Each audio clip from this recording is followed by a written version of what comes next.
weligood isagoo kale may arag waa hogaamiyaha ugu da'da yar Afrika waana ka ugu dhiiran inuu isbeddel sameeyo Abiy Ahmed waxa uu ka soo dhex baxay dal xisbi kaliya talada u hayo laakiin imika waxa uu dib u qorayaa taariikhda iyo sida ay u dhaqmaan hogaamiyaasha dalkiisa hore uga talin jiray waa sidii ubax dilaacay oo kale ninkan ayaa ii sheegay waxaana jirta in xawaaraha uu ku socda uu yahay mid aad u dheeraynaya waanu la socdaalay isagoo iibinaya fikirkiisa cusub oo ka iibinaya dadka ku nool tuulooyinka kuwa ka shaqeeya warshadaha iyo weliba ardayda caafimaadka barata waxa uu yidhi waxaa ka mid noqotaan qayb ka mid ah isbeddelka socda waxa kale uu yidhi waxay isticmaashaan codkiinna iyo cilmigiinna laakiinse ha dagaalamina dalkan uu xukunka u qabtay 9 bilood ka hor ayaa waxa uu ahaa dal kumanaan kun oo maxbuus ay u xidhan yihiin xagga siyaasadda laakiinse iminka dhammaantood waa la sii daayey colaaddii 20 sannadood socotay ee iyagii Eritrea ka dhaxaysayna waa la soo gabagabeeyey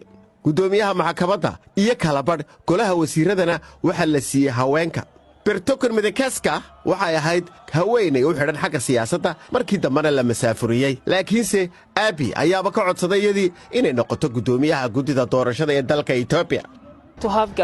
hogaamiye hore oo mucaarada oo weliba ka soo horjeeday nidaamka inay hogaamiso hay'addan waa wax aad u qiimo badan laakiin isbeddeladani waxay yihiin qaar ay la socdaan dhibaatooyinkoodu Ethiopia ayaa waxa uu yahay dal ka kooban qoomiyado aad u kala duwan oo isku dhex jira waxaana jirta in dalkan ay ku nool yihiin 80 qoomiyadood waxaana dhacday in qoomiyadahaasi meelo ka mid ah dalka Ethiopia ay foodaysteen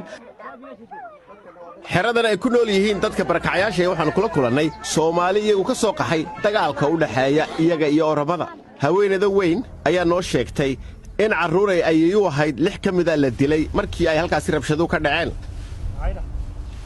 laakiinse dagaaladani maaha khatarta weyn ee Ethiopia ku soo jeeda khatarta weyn waxay ka imanaysaa dhanka Tigreega xukunkii hore kale taliska ahaa waxa maamuli jiray kooxda tirada yar ee Tigrayska you cannot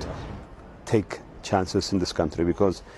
fursad la iska qaadan karo ma aha wadankan sababtoo ah waxa aanu ka hadlayno waa farqiga u dhaxeeya isbeddel in qarankan lagu sameeyo iyo in masiibo loo horkaco and that's not much of a choice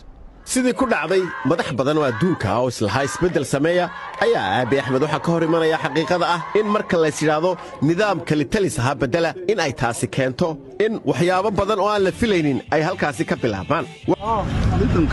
waxa la kulmay Abiy Ahmed oo marti qaaday bulshada caalamka ha yimaadeen oo hana arkeen waxaynu ku raaxaysanaynaa nabadda iyo horumarka iyo midnimada dalka dib uga ma laabanaysan soo maaha isbeddelkan aad Ethiopia ka wadinkan ayaa waxa uu yahay nin degdeg ku jiro oo raba inuu soo celiyo wixii dalkiisa ka lumay sanadadii tagay laakiinse ha dhayalsanin hawlaha u yaala oo ah inuu hogaamiye u yahay dal kala qaybsan